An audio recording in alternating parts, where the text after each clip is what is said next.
명절 또 연휴 기간에 예배하는 우리 가족들, 또 가정에서 또 고향을 방문하신 분들도 많으실 텐데요. 있는 곳에서 예배하는 곳에 하나님의 은혜와 사랑이 넘칠 수 있기를 축복합니다. 우리 가족들 한번 인사 나눌까요? 한 번 더. 새해 복 많이 받으십시오. 인사하겠습니다.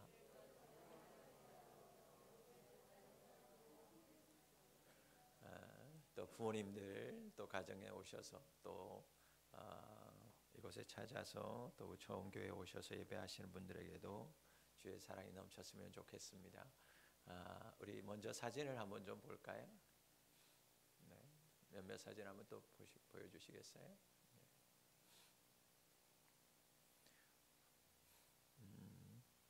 이 사진의 주인공이 누구냐면 다큐멘터리 기독교 영화로 제작하고 있는 소명이라고 하는 다큐멘터리 영화가 있는데 세 번째 주인공이었던 제목은 히말라야의 수바이저로 알려지신 분 강원희 장로님입니다. 연세대 세브란스 의과대학 1호 의료 선교사로 보내신 분인데요. 이 강원희 장로님이 고향은 이북 함경북도 성진이라는 곳에서 태어나셨어요. 한국 전쟁이 발발하기 직전에 황해도 쪽으로 월남하여서 전쟁이 끝난 다음에 대강고등학교를 졸업하고 연세대학교 의과대학에 들어가셨습니다.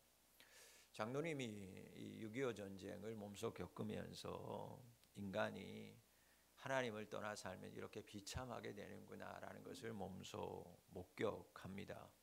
그래서 연세대 세브란스 의과대학을 졸업한 후에 대도시에 가서 병원을 개업할 수도 있었는데 일부러 북한 땅 고향에서 가장 가까운 강원도 고성군 간성읍이라는 곳에 있는 정미소를 세를 얻어서 그곳에다가 병원을 개업합니다. 무이촌 진료를 시작하는데요. 얼마 후에 이게 소문이 나니까 이제 점점 규모가 좀 커져서 속초에 정착하게 되고 속초에서 대동의원이라는 이름으로 개업을 합니다. 당시 이 지역 속초라고 하는 지역 대동의원 외에는 의료시설이라고는 거의 없을 정도로 낙후된 지역이었어요. 장로님이 그 지역의 시골에 그것도 연세대 최고의 의료를 배우신 분이 와서 의료하니까 외과 의료 의사로서 어려운 수술을 잘한다라는 소문이 퍼져나가기 시작합니다. 그래서 이 대동의원이라고 하는 이 의원이 영동 지역에서 가장 알아주는 병원으로 성장하게 됩니다. 그런데 어느 날 시련이 찾아옵니다. 치료 중이던 한 환자가 페니실린 쇼크로 인해서 갑작스럽게 죽음을 맞이하게 되고 이 장로님도 얼마 지나지 않아서 큰 교통사고를 당하게 됩니다. 거의 죽었다가 살아나는 경험을 한 이 장로님이 하나님 앞에 엎드려서 탄복하기 시작합니다. 오래전 젊었을 때 휴전선을 넘어서 월남하면서 내 자신의 삶을 하나님 앞에 드리겠다라고 서원했던 기도를 그동안에 잊고 살았던 것이 기억나면서 하나님 앞에 회개하기 시작합니다. 마침 속초에 부흥회를 위해서 방문하셨던 우리 교단의 어르신이었던 영락교회 한경진 목사님이 이 속초 지역에 연합 부흥회를 하기 위해서 오셨는데 만날 기회가 생깁니다. 장로님이 그 한경진 목사님한테 이렇게 묻습니다. 목사님, 어떻게 하면 내가 의사로서 내 삶을 하나님 앞에 드릴 수 있을까요? 자문을 합니다. 장로님이 이 질문에 이제 한경진 목사님께서 네팔 선교를 권유하게 됩니다. 자, 당시 그의 나이가 48살이었어요. 자신에게 가지고 있었던 기득권과 그 영동에 있었던 모든 대동의원의 잘나감을 다 내려놓고 48살에 네팔 선교사로 떠납니다. 그때 주변의 모든 사람들이 장로님을 아는 모든 사람들이 한마디로 뭐라고 얘기했겠어요? 미쳤다고 얘기했어요. 이렇게 잘 나가는 병원을 두고 아무것도 없는 네팔에 선교사로 간다는 것을 미쳤다고 말했습니다. 가장 말린 사람이 누구였을까요? 사모님이었어요. 최화영 형사, 최화순 권사님이 자기 남편 장로님에게 이렇게 얘기합니다. 우리도 다른 사람들처럼 좀 평범하게 살면 안 되겠느냐. 그때 장로님께서 이렇게 얘기했어요. 꼬리도 머리도 아니라 인생의 한가운데 토막을 나는 하나님 앞에 드리고 싶습니다. 꼬리도 머리도 아니라 인생의 한가운데 토막을 나는 이제 하나님 앞에 드리기를 원합니다. 아내를 설득했어요. 그렇게 1982년 네팔로 떠나서 40년 동안 네팔, 방글라데시, 스리랑카 등등에서 의료 선교를 펼칩니다. 장로님께서 그 당시 82년도 네팔 공산국가였습니다. 공산 세력들이 득세했고요. 서점에는 당시만 해도 김일성 서적들로 가득 차 있더라는 거예요.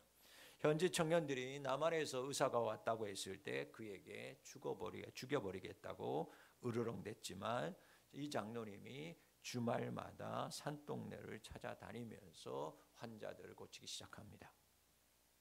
출산부터 중환자 수술까지 장로님이 모든 환자들을 돌보기 시작했어요.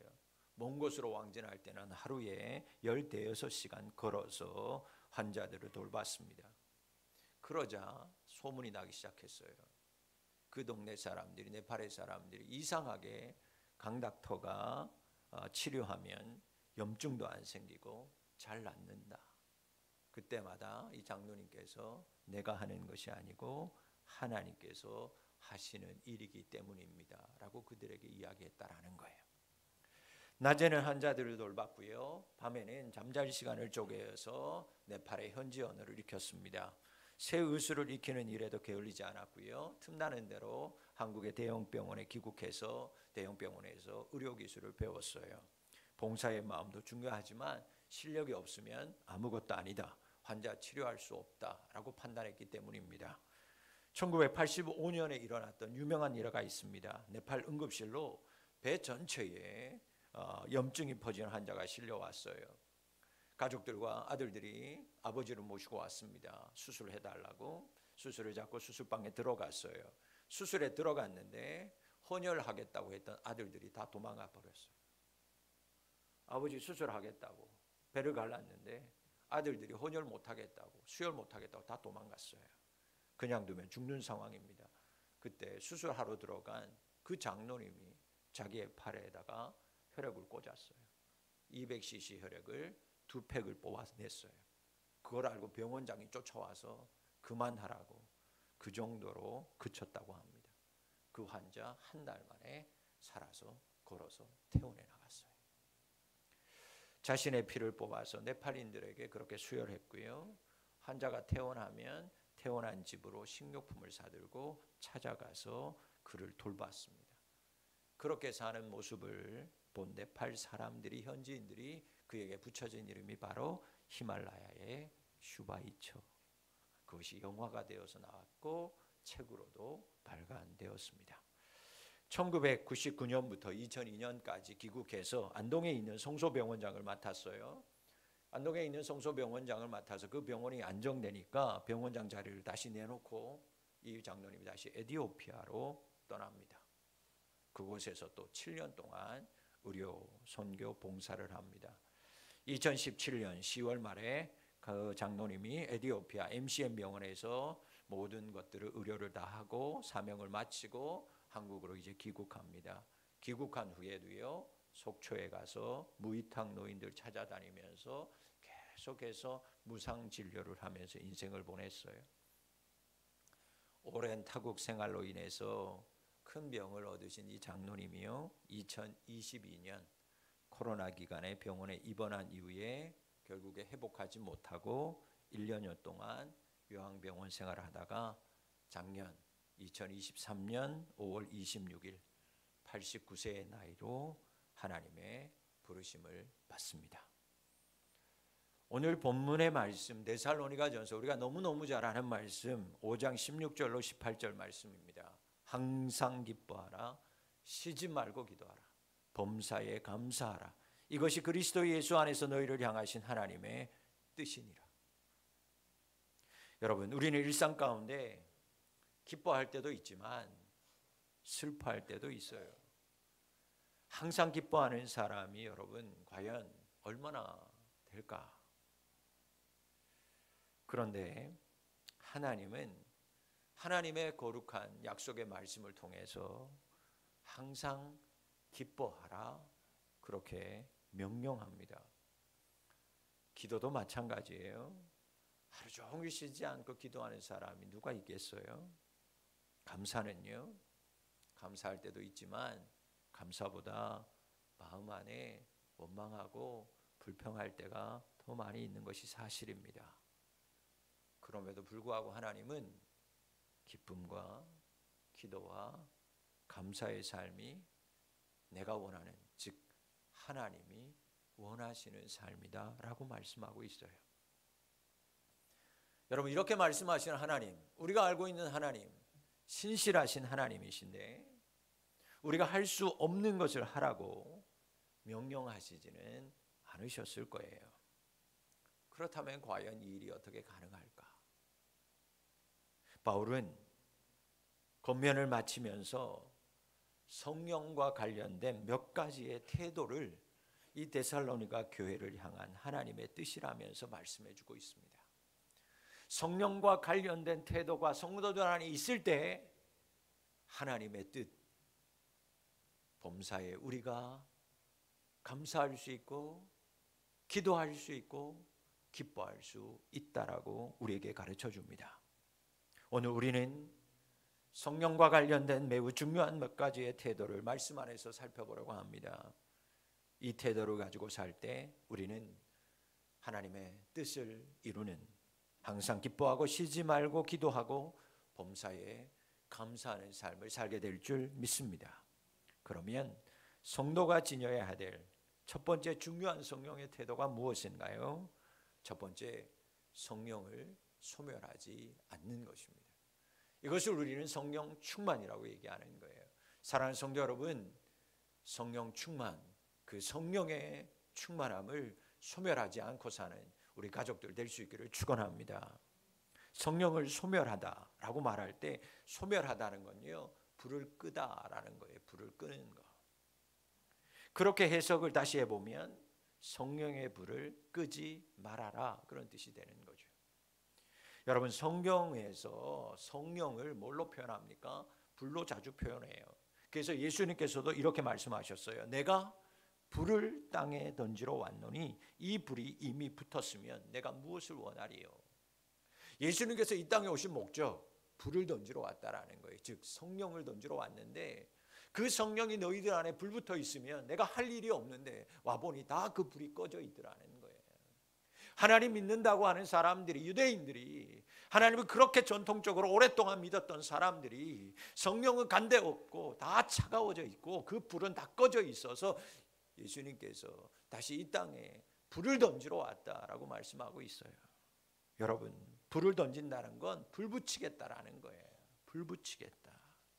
그래서 성령을 소멸하지 말라는 것은 성령의 불을 끄지 말아라, 하나님 나라의 복음 전파의 불 꺼트리면 안 된다, 그런 말씀이에요. 사랑하는 성도 여러분, 왜 우리가 예수님 잘 믿으면서도 교회에 이렇게 빠지지 않고 나오면서도 왜 항상 기뻐하지 못할까? 왜 작은 일만 생겨도, 조그만한 일만 생겨도 왜 우리가 이렇게 슬퍼하며 살까? 왜 우리가 철저하게 예배 드리면서도 왜 이렇게 쉼없이 기도하지 못하고 살아갈까요? 왜 우리가 말씀을 알고 우리가 말씀을 배우면서도 항상 감사하지 못하면서 원망하고 불평하며 살아가고 있는 걸까요? 불이 꺼졌기 때문이에요. 내 안에 있던 그 불, 성령이 소멸되었기 때문입니다. 내 안에 있던 성령님께서 힘을 잃어버렸기 때문이에요. 그렇다면 왜 불이 꺼졌을까요? 왜 성령이 자리를 잃었고 왜 내 안에 있던 성령님께서 힘을 잃어버렸을까? 두 번째, 성령과 관련된 매우 중요한 태도를 우리가 잃어버렸기 때문입니다. 우리는 예수님 믿는다고 교회 다닌다고 하면서 예언을 멸시하며 살았기 때문입니다. 멸시한다라는 말은요, 거부한다라는 말이에요. 거부한다. 예언을 멸시하는 자는 불이 꺼져요. 예언을 거부하면 성령이 힘을 잃어버리고 성령이 소멸됩니다. 그렇다면 우리가 멸시한 예언이 뭐냐는 거예요. 여러분, 예언이라고 하는 건 누누이 말씀하지만 성령에 의해서 선포된 하나님의 말씀이 예언인 줄 믿습니다. 여러분, 착각하면 안 돼요. 예언은 보자, 보인다, 이거 예언 아닙니다. 예언은 미래를 말하는 말씀이 아니에요. 예언자는 미래를 말하는 사람을 예언자라고 말하지 않습니다. 성경에서 말하는 예언은 하나님이 맡기신 말씀을 예언이라고 하는 거예요. 하나님께서 맡기신 말씀을 말하는 사람을 예언자라고 말하는 거예요. 성경의 90%는 다 하나님이 맡기신 말씀이에요. 10%만 미래에 대한 이야기를 하는 겁니다. 여러분들이 이번에 우리 아이들 세뱃돈 받았어요. 여러분들 돈이 생겼어요. 그럼 은행에 가서 뭐 합니까? 돈을 뭐 해요? 저금합니다. 맡겨요. 은행을 믿고 맡기죠. 그거 뭐 한다고 얘기합니까? 예금 들었다 그렇게 얘기하는 거예요. 예금. 그게 뭐예요? 금액을, 돈을 맡겼다 그 얘기입니다.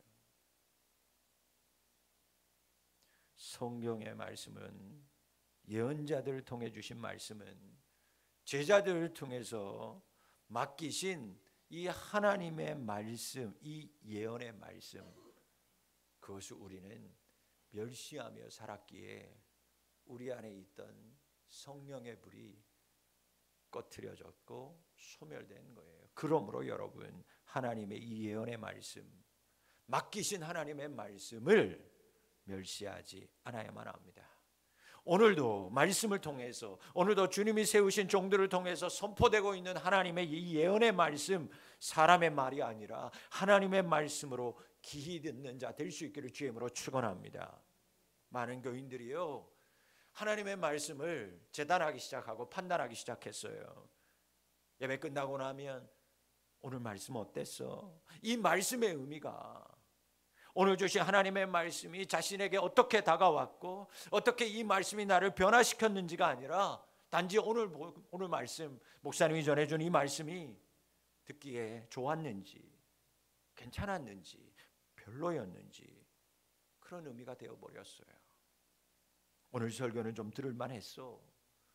오늘 설교는 그래도 괜찮았어. 오늘 설교 영 별로였어.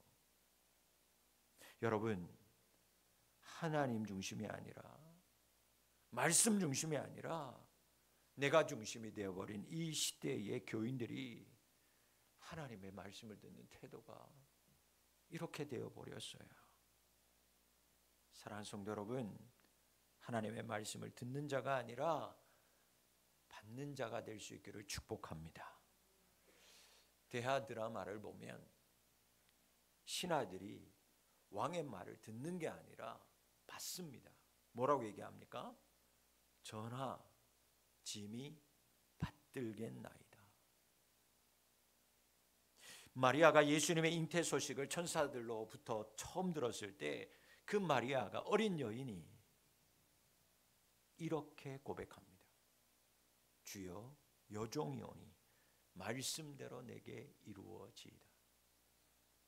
여러분, 마리아가 그 당시에 여러분 30살이 되고 40살이 되고 20살이 10대 소년, 막 열 몇 살 지난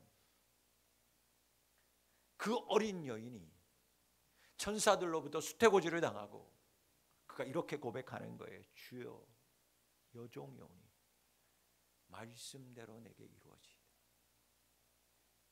이 순간부터 이 마리아는 어떤 고난과 역경이 닥쳐도 주님의 말씀만을 따르는 삶을 살아갑니다.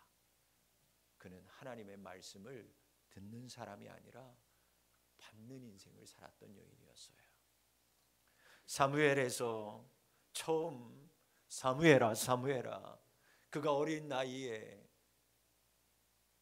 처음 하나님의 음성이 그에 들려왔을 때 몇 번의 시행착오 끝에 사무엘이 이렇게 하나님 앞에 대답했어요. 말씀하옵소서, 주의 종이 듣겠나이다. 그 순간부터 하나님이 사무엘과 함께 하셨고 사무엘의 말이 땅에 하나도 떨어지지 않게 하셨다라고 성경 기록하고 있습니다. 사무엘은 귀로 하나님의 말씀을 듣는 사람이 아니라 인생을 통해, 삶을 통해 말씀을 받는 자였어요. 더 놀라운 사실은 여러분, 이 사무엘의 인생을 보세요. 실제로 하나님의 말씀을 귀히 여기며 살았던 사무엘이 사무엘상 12장에 가서는 온 이스라엘 백성들 앞에서 그가 나이가 든 상태예요. 이런 고백을 합니다. 나는 너희를 위하여 기도하기를 쉬는 죄를 여호와 앞에서 결단코 범하지 않겠다. 오늘 본문의 말씀대로라면 쉬지 않고 기도했다라는 것입니다. 하나님의 말씀을 소멸하지 아니하고 하나님의 말씀을 듣고 성령으로 충만한 사람, 정말 평생 쉬지 아니하고 이스라엘 온 백성을 위하여 기도하는 인생으로 살았습니다.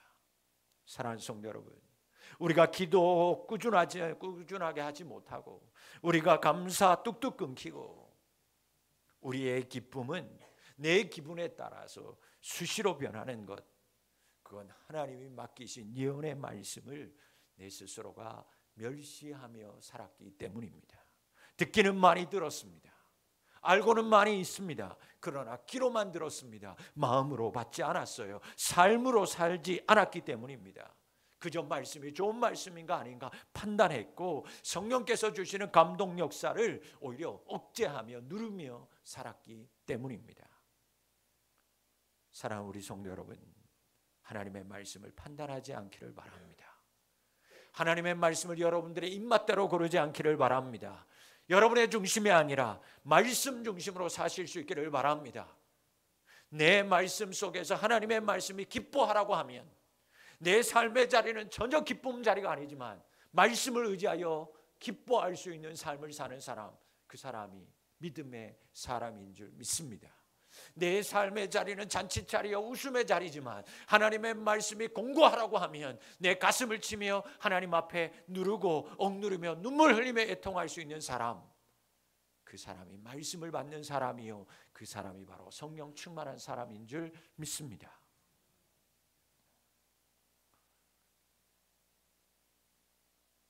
입맛대로 내 중심대로가 아니라 귀로만 듣는 자가 아니라 마음으로 하나님의 말씀, 마음으로 그 예언의 말씀, 그것을 받는 우리 성도님들이 되기를 소원합니다. 말씀이 임할 때마다 성령님께서 여러분들에게 두드리는 그 성령의 역사, 그 감동을 금지하지도 억제하지도 않고 살아갈 수 있기를 바랍니다. 아니야, 이런 마음은 아니야. 아이, 내가 뭐라고? 아니요. 말씀이 읽을 때, 말씀을 선포할 때, 말씀이 들려질 때 여러분들 안에 역사하시는 그 성령, 불타오르는 성령, 그것을 거절하지 않고 억제하지 않고 살아갈 때 우리는 범사에 하나님이 주시는 이 말씀대로 하나님의 삶, 하나님의 뜻을 이루며 사는 자가 될 수 있는 줄 믿습니다. 그런데 바울이 이 예언의 말씀, 하나님의 말씀을 들을 때 한 가지 주의해야 할 것이 있다라고 우리에게 알려주고 있어요. 무엇이냐면 예언의 말씀을 받아들일 때 범사에 헤아리라, 그렇게 얘기합니다.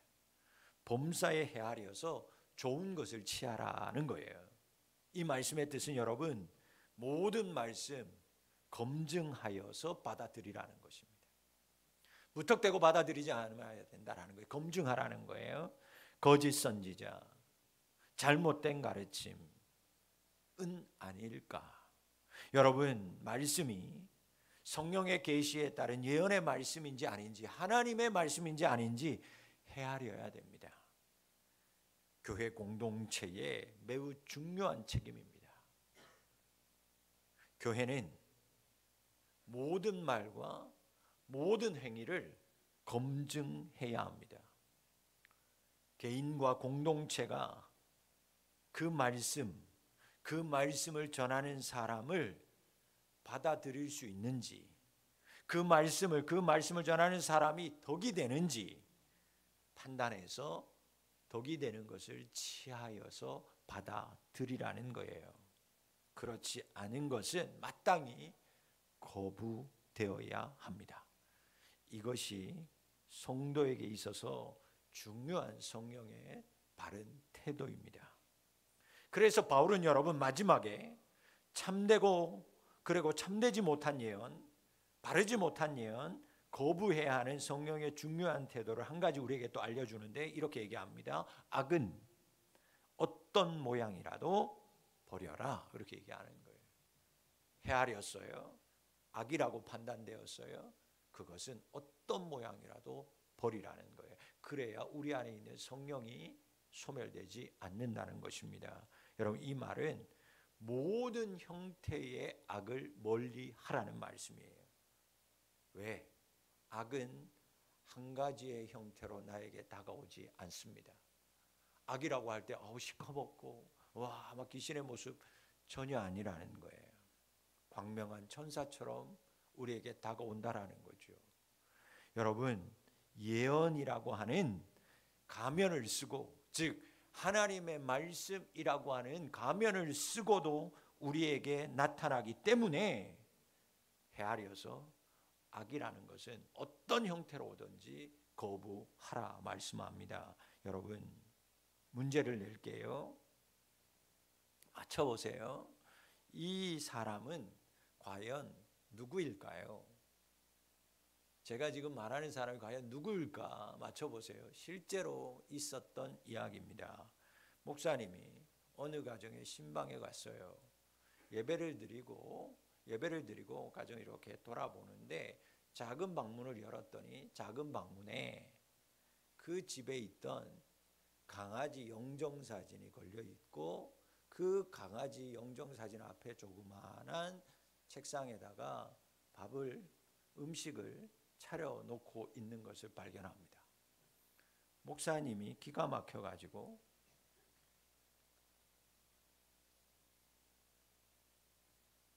이렇게 한 사람이 누구냐고, 그것도 예배 다 드린 다음에 봤으니 목사님 기가 막혀서 음식을 차려놓고 강아지 영정사진을 방에다가 모셔놓고 있는 가정이 있더라는 거예요. 이분이 누구였을까요, 여러분? 이분이 과연 누구였을까요? 이게 제가 문제예요. 그 교회 권사님이었어요. 여러분, 똑같은 일이 또 한 가지 있었습니다. 목사님이요, 가까이 있는 목사님이에요. 지난주에 들었던 이야기예요. 목사님 신방 갔답니다. 집에 똑같은 일들이 있더라는 거예요. 강아지 영정사진에 음식을 차려놓은 것들이 방에 있더래요. 권사님한테 권사님 이게 뭐냐고, 이렇게 어떻게 예배 드리냐고, 예배 드릴 수 없다고. 권사님이 그러더랍니다. 딸이 시집도 안 가고 강아지를 키우다가 강아지가 무지개 다리를 건넜는데 그날 이후부터 이러고 있다고. 혼을 내도 안 되고 이길 수가 없어서 어쩔 수가 없다고. 여러분, 아무리 세상이 바뀌어도요, 애견인, 애묘인들, 여러분, 저도 강아지, 고양이 싫어하지 않습니다. 그러나 여러분, 아무리 사랑한다고 해도 본질이 바뀌어서는 안 되는 거예요. 말씀을 거부하면 교회 안에서도 이런 일들이 얼마든지 일어날 수 있어요. 악인지도 모르고 사랑이라는 말로 다 덮어버리면 된다라고 생각하는 거죠. 이렇게 분별하지 못하고 사는데 어떻게 여러분 우리가 항상 기뻐하고 기도하고 감사하며 살 수 있겠어요? 거룩한 삶, 거룩한 삶이 그리스도 예수 안에서 우리를 향하신, 여러분을 향하신 하나님의 뜻이라는 것을 명심하며 살아가실 수 있기를 바랍니다.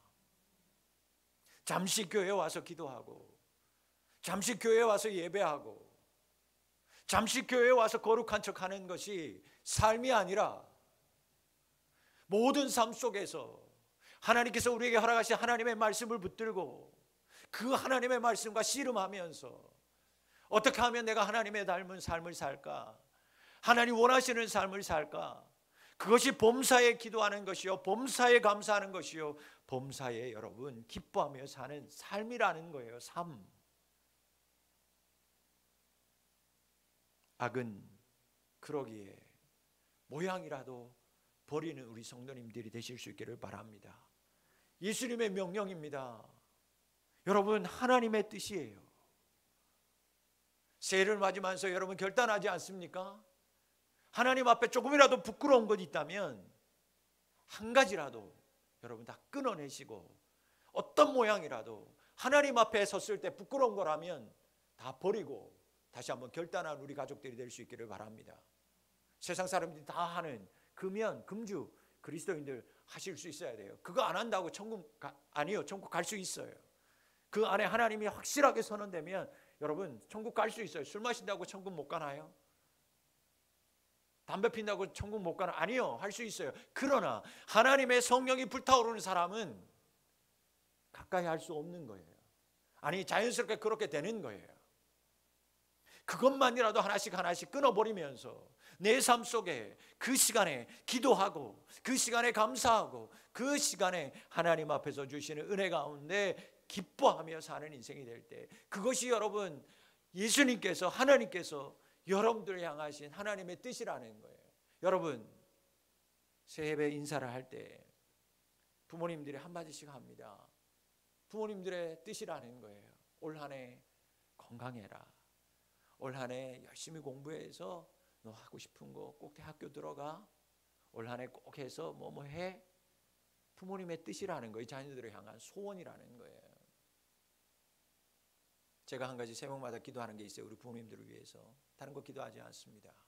뭐 건강 다 하죠. 기본적으로 하죠. 그러나 한 가지 기도하는 게 있어요. 하나님, 우리 부모님들이 새벽마다 눈물로 기도하시는 그 기도 제목, 자녀들을 위한 기도 제목이 있는데, 하나님, 돌아가시기 전에 그 자녀들을 향한 기도가 응답되는 것을 보고 돌아가실 수 있는 축복을 주십시오. 왜? 그것이 부모님들의 소원이니까. 그 자녀들이 그 소원대로 되는 그 뜻이 이루어지는 것을 볼 때 가장 행복하실 거니까. 여러분, 하나님이 여러분들을 향한 뜻이 뭔지 압니까? 하나님께서 여러분들을 향하신 하나님의 뜻이 뭔지 알아요? 여러분들이 아버지 하나님이라고 부르는 그 아버지의 소원이 뭐냐면 거룩한 삶을 살라는 거예요. 악을 버리라는 거예요. 하나님의 말씀, 예언의 말씀, 선포되는 하나님의 말씀 소멸하지 말고 살라는 거예요. 매주마다 듣는 하나님의 말씀이니까 이 교회 가나 저 교회 가나 똑같이 들리는 하나님의 말씀이고, 온라인 틀면 쏟아져 내리는 게 하나님의 말씀이니까, 그렇게 흔하디 흔한 하나님의 말씀이 아니라 오늘 말씀이 행여라도 하나님께서 나에게 주시는 마지막 말씀은 아닐까. 머리 떼고 꼬리 떼고가 아니라 온전히 한 토막에 그 중심을 들이는 인생을 살았던 그 장로님처럼 내 인생이 하나님 앞에서 헛되지 않도록, 하나님의 말씀이 그저 흘러가고 지나가는 사람들의 말보다도 못한 그 말이 아니라 내게 오늘 꼭 필요한 말씀 주시는 말씀, 생명의 말씀으로 받을 때 그의 인생, 여러분 어떠한 고난과 여건이 와도 기뻐할 수 있습니다. 기도할 수 있어요. 감사하며 사는 자가 될 줄 믿습니다. 이것이 하나님께서 여러분들에게 원하시는 소원이라는 거예요. 말씀을 맺습니다. 예수님 우리 가운데 오시기 전에는 우리가 하나님과 소통할 수 있는 길이 완전히 막혀 있었어요. 막혀 있으니, 소멸되었으니 기도할 수도 없었고 기뻐할 수도 없었어요. 감사할 수도 없었어요. 그런데 하나님께서 온전하고 충만하신 아들 예수님을 온전하고 완전한 대속제물로 내어주심으로 우리를 먼저 사랑해 주셨습니다. 죽기까지 우리를 먼저 사랑해 주셨습니다. 여러분, 막혀 있었습니다. 꺼져 있었습니다. 그런데 그것을 뚫기 위해서, 그것을 열어주시기 위해서 하나님이 먼저 우리를 사랑해 주셨어요. 그래서 그것 하나만으로도 우리는 감사하며 살 수밖에 없어요. 영벌받아야 될 내가 영원한 생명의 사람이 되었던 그 이유, 막혀있던 내가 열려서 하나님의 사람이 될 수 있었던 이유, 하나님께서 예수님을 이 땅에 나를 위하여 화목제물로 보내주셨기에, 그러는 그것 한 가지만이라도 생각할 때 우리는 감사할 수밖에 없어요. 그래서 우리는 다시 강림하실 예수님을 기다리면서 더욱 거룩한 삶을 살 수밖에 없는 존재입니다. 우리는 성령을 소멸하지 않아야만 합니다. 성령의 불을 꺼뜨리시면 절대 안 됩니다. 성령의 불을 안 꺼뜨리려면 맡기신 하나님의 말씀, 그 예언의 말씀 멸시하지 않아야만 합니다.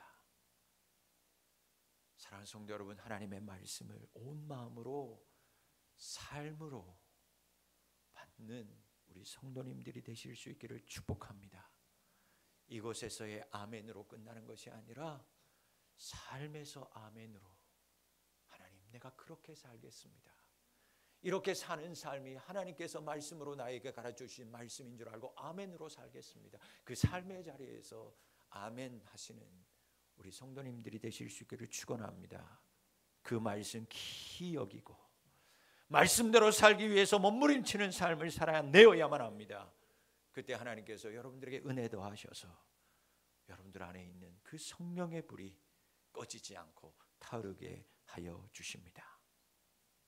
또한 우리 모두는 믿음의 공동체를 지키고 말씀을 하나님의 말씀으로 받기 위해서 좋은 것만을 취해야만 합니다.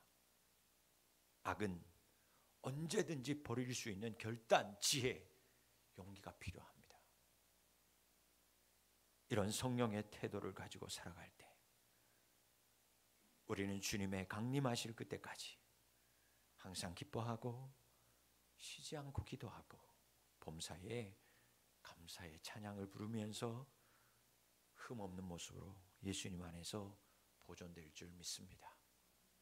40년의 인생을 한결같이 그 평강의 하나님 앞에서 영과 혼과 육이 온전하고 거룩하게 사셨던 히말라야 수바이처 강원희 장로님처럼 여러분의 매일매일의 삶이 성령의 태도를 지니며 구별된 삶, 거룩한 삶, 그 삶으로 이 땅에서 살아가는 우리 모든 성도님들의 삶이 다 되실 수 있기를 주의 이름으로 축원합니다. 기도하겠습니다. 아버지 하나님 고맙습니다. 감사합니다. 구별하여 주셔서 날 위하여 온전하고 충만하신 아들 예수님을 대속제물로 나에게 허락하여 주시고 날 먼저 사랑하여 주셔서 감사할 수 있는 삶을 살게 하시고 기도할 수 있는 삶을 살게 하시고 기뻐할 수 있는 삶을 살게 하시니 감사합니다. 그러나 하나님의 말씀을, 그 맡기신 말씀을 내가 멸하며 그 말씀대로 순종하지 못하며 살아서 내 안에 있었던 그 마음, 성령의 마음이, 성령이 불이 꺼져 소멸되어지는 삶을 살아가고 있습니다. 하나님 용서하여 주옵소서. 다시금 하나님의 맡기신 그 말씀을 온 마음으로, 아니 삶으로 받아 사는 자들이 되게 하여 주시옵소서. 그래서 다시 우리가 말씀대로 순종하며 살 때, 아버지 몸부림치며 살 때 우리 안에 꺼져 있던 성령의 불이 다시 타오르게 하여 주시고, 말씀을 구별하여서 아버지 하나님 악은 버리면서 항상 하나님 주신 말씀대로 순종하며 감사하며 기도하며 감사하며 사는 우리 성도들이 되게 도와 주시옵소서. 우리의 모든 성도들의 가정을 축복하여 주시고 우리 모든 성도들의 아버지 2024년의 인생을 책임져 주셔서 말씀대로 살 때에 성령으로 충만함으로 말미암아 어느 곳에든지 사랑받고 인정받으며 본이 되는 예수의 이름을 증언하며 사는 주의 자녀들로 살아가게 축복하여 주옵소서. 우리 모든 부모님들의 간구하는 기도가 살아생전 응답되는 것을 경험하는 인생들이 되게 도와 주옵소서. 예수님의 이름으로 감사하며 기도하옵나이다. 아멘.